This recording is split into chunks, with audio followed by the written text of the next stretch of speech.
100 साल का युद्ध। यह एक ऐसा संघर्ष था जिसने पूरे यूरोप को हिलाकर रख दिया। एक क्रूर, खूनी संघर्ष जिसने फ्रांस और इंग्लैंड के इतिहास को दागदार कर दिया। यह युद्ध केवल भूमि के लिए नहीं, बल्कि शक्ति और प्रभुत्व के लिए भी था। कई पीढ़ियों तक दोनों राष्ट्र आपस में भिड़ते रहे। उनकी प्रतिद्वंद्विता युद्ध के मैदानों में गूंजती रही। हर पीढ़ी ने अपने हिस्से का खून बहाया और अपने हिस्से की कहानियां छोड़ी। फिर भी इस अंतहीन युद्ध के बीच एक युवती अस्पष्टता से उभरी। उसकी उपस्थिति ने सबको चौंका दिया। उसका नाम था जोआन ओन फार्क और उसकी कहानी अटूट विश्वास, अद्भुत साहस और अंतिम त्रासदी की कहानी थी। वह एक साधारण किसान लड़की थी, लेकिन उसकी नियति असाधारण थी। मेरा जन्म फ्रांस के एक छोटे से गांव डोमरेमी में एक किसान परिवार में हुआ था। हम साधारण लोग थे, लेकिन हमारे दिलों में बड़ी उम्मीदें थीं। जीवन कठोर था, युद्ध की छाया हमेशा बनी रहती थी, लेकिन मैं अलग थी। मुझे हमेशा लगता था कि मेरे जीवन का एक बड़ा उद्देश्य है। मैं बहुत धार्मिक थी।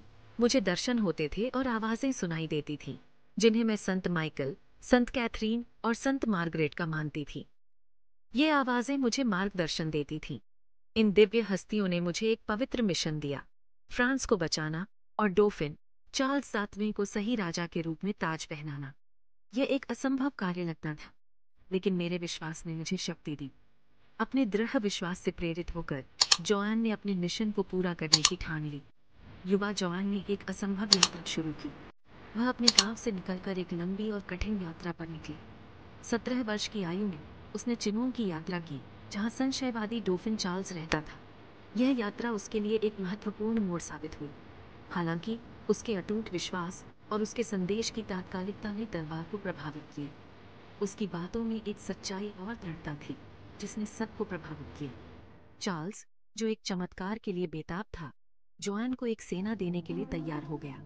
यह एक बड़ा जोखिम था, लेकिन चार्ल्स के पास खोने के लिए बहुत कम और पाने के लिए सब कुछ था। इस किसान लड़की के अटूट विश्वास से उसे खोने के लिए बहुत कम और पाने के लिए सब कुछ था। जोआन का साहस और विश्वास उसे इतिहास के पन्नों में अमर बना गया। मैंने अपने दिव्य आगंतुकों को देखा और सुना, और उनकी उपस्थिति ने मुझे एक नई शक्ति और साहस दिया। डोमरेमी के खेतों में मैंने संतों का सामना किया, जो मेरे जीवन को हमेशा के लिए बदलने वाले थे, जिन्होंने मुझसे बात की और मेरा मार्गदर्शन किया। ये संत मेरे लिए केवल आकाशीय प्राणी नहीं थे, बल्कि मेरे जीवन के पथ प्रदर्शक थे। ये दर्शन केवल फुसफुसाहट नहीं थे, बल्कि शक्तिशाली, ज्वलंत अनुभव थे, जिन्होंने मेरी आत्मा को गहराई से छू लिया, जिन्होंने मुझ पर एक अमिट छाप छोड़ी। ये अनुभव इतने गहरे थे कि उन्होंने मेरे हर निर्णय को प्रभावित किया। मैंने अपने दिव्य आगंतुकों को देखा और सुना, और उनकी उपस्थिति ने मुझे एक नई शक्ति और साहस दिया। उनके शब्द मेरे कानों में स्पष्ट रूप से गूंज रहे थे। यह एक ऐसा अनुभव था जिसे मैं कभी नहीं भूल सकती। योद्धा देवदूत संत माइकल ने मुझे मेरे मिशन में निर्देश दिया। उन्होंने मुझे सिखाया कि कैसे एक सच्चे योद्धा की तरह लड़ना है। संत कैथरीन और संत मार्गरेट, जो महिला शक्ति और ज्ञान की प्रतीक हैं, ने मुझे मार्गदर्शन और समर्थन दिया। जो महिला शक्ति और ज्ञान की प्रतीक हैं, ने सांत्वना और प्रोत्साहन दिया। उनके शब्द मेरे दिल में गहरे उतर गए। ने सांत्वना और प्रोत्साहन दिया। इन दर्शनों में मेरा विश्वास पूर्ण था, और उन्होंने मुझे कभी हार न मानने की प्रेरणा दी।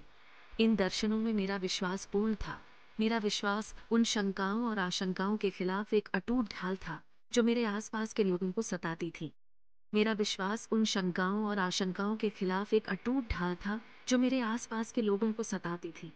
यह विश्वास ही था जिसने मुझे हर चुनौती का सामना करने की शक्ति दी, जो मेरे आसपास के लोगों को सताती थी। मेरे विश्वास ने मुझे एक अडिग नेता बना दिया, जो अपने लोगों को हर मुश्किल से बाहर निकाल सकती थी। जॉन के दर्शन केवल व्यक्तिगत अनुभव नहीं थे, वे एक सामूहिक प्रेरणा का स्रोत थे। वे फ्रांसीसी सैनिकों के लिए प्रेरणा और शक्ति का स्रोत बन गए। उनके दर्शन ने सैनिकों को एक नई ऊर्जा और उत्साह दिया। निराशा के समय में जॉन के अपने दिव्य मिशन में अटूट विश्वास ने निराश सेना में नई जान फूंक दी। यह विश्वास ही था जिसने उन्हें हर मुश्किल से लड़ने की ताकत दी। यहाँ एक ऐसी नेता थी जो सीधे भगवान से बात करने का दावा करती थी, और यह दावा ही उसकी सबसे बड़ी ताकत थी।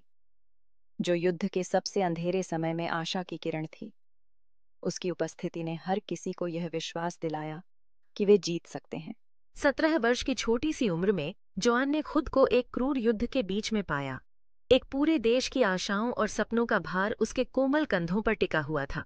उस अपार दबाव की कल्पना कीजिए, उस कठिन जिम्मेदारी की कल्पना कीजिए जिसे वह हर कदम पर साथ लेकर चलती थी। मैं कोई अनुभवी सैन्य रणनीतिकार नहीं थी, कोई ऐसी रईस महिला नहीं थी जो आदेश देने की आदी हो। मैं एक किसान लड़की थी। मेरी दुनिया पहले खेतों और मेरे परिवार के साधारण घर तक ही सीमित थी। फिर भी मैंने अटूट दृढ़ संकल्प के साथ अपनी भूमिका को स्वीकार किया। मैंने कवच पहना, एक घोड़े पर सवार हुई और अपने सैनिकों के साथ युद्ध में उतरी। मेरा झंडा ऊंचा था। उसकी उपस्थिति का फ्रांसीसी सेना पर एक परिवर्तनकारी प्रभाव पड़ा। वर्षों की हार से निराश सैनिक उसके साहस और अटूट विश्वास से प्रेरित थे। यहाँ एक ऐसी नेता थी जो उन्हीं खतरों का सामना करती थी जो हमारी कठिनाइयों को साझा करती थी, और जो सबसे बढ़कर अपने अस्तित्व के हर फाइबर के साथ हमारे कारण पर विश्वास करती थी। ऑनर अलियंस की घेराबंदी ने 100 साल के युद्ध में एक महत्वपूर्ण मोड़ चिह्नित किया। यह वह क्षण था जब फ्रांसीसी सेना ने अपने भाग्य को बदलने का साहस किया और एक राष्ट्रीय नायिका के रूप में जॉन ऑफ आर्क की स्थिति को मजबूत किया। उनकी वीरता और नेतृत्व ने उन्हें एक पवित्र योद्धा के रूप में प्रतिष्ठित किया। रणनीतिक रूप से महत्वपूर्ण शहर महीनों से अंग्रेजी घेराबंदी में था। यह घेराबंदी न केवल सैन्य दृष्टिकोण से बल्कि मनोवैज्ञानिक रूप से भी महत्वपूर्ण थी। इसका पतन फ्रांसीसी मनोबल के लिए एक विनाशकारी झटका होता। फ्रांसीसी सैनिक और नागरिक दोनों ही निराशा में डूबे हुए थे और इस क्षेत्र में अंग्रेजी प्रभुत्व को सुरक्षित करता। अंग्रेजी सेना ने अपनी जीत को सुनिश्चित मान लिया था। अपने प्रथागत उत्साह और अटूट विश्वास के साथ मैंने फ्रांसीसी सैनिकों को एकजुट किया। मैंने उन्हें याद दिलाया कि हम अपने देश और अपने लोगों के लिए लड़ रहे हैं। ऑनरलियंस में मेरा आगमन किसी चमत्कार से कम नहीं था। लोगों ने मुझे एक उद्धारकर्ता के रूप में देखा। ऐसा लग रहा था कि अंग्रेजों ने शहर को घेर लिया है और कोई भी उम्मीद नहीं बची थी। हर गुजरते दिन के साथ उनकी पकड़ मजबूत होती जा रही है, लेकिन मैंने हार मानने से इनकार कर दिया। फिर भी अपने विजन्स द्वारा निर्देशित मैंने एक साहसी हमले का नेतृत्व किया और अपने सैनिकों को प्रेरित किया। घेराबंदी को तोड़ दिया और अंग्रेजों को पीछे हटा दिया। यह एक निर्णायक जीत थी। ऑनरलियंस में जीत युद्ध में एक महत्वपूर्ण मोड़ थी, रणनीतिक और मनोवैज्ञानिक दोनों तरह से। इसने युद्ध के पूरे परिदृश्य को बदल दिया। इसने साबित कर दिया कि हम अंग्रेज अजेय नहीं थे और हमारी कमजोरियां भी थीं। हमें पराजित किया जा सकता था।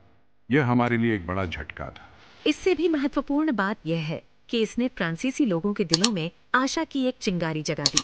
उन्होंने फिर से विश्वास करना शुरू कर दिया। जॉन ऑफ आर्क, वह किसान लड़की जो संतों से बात करती थी, ने बहुत जरूरी जीत हासिल की थी और अपने देश के लिए एक नई उम्मीद की किरण लाई थी। और फ्रांस ने फिर से विश्वास करने की हिम्मत की। यह जीत केवल एक सैन्य विजय नहीं थी, बल्कि एक राष्ट्रीय पुनर्जागरण की शुरुआत थी।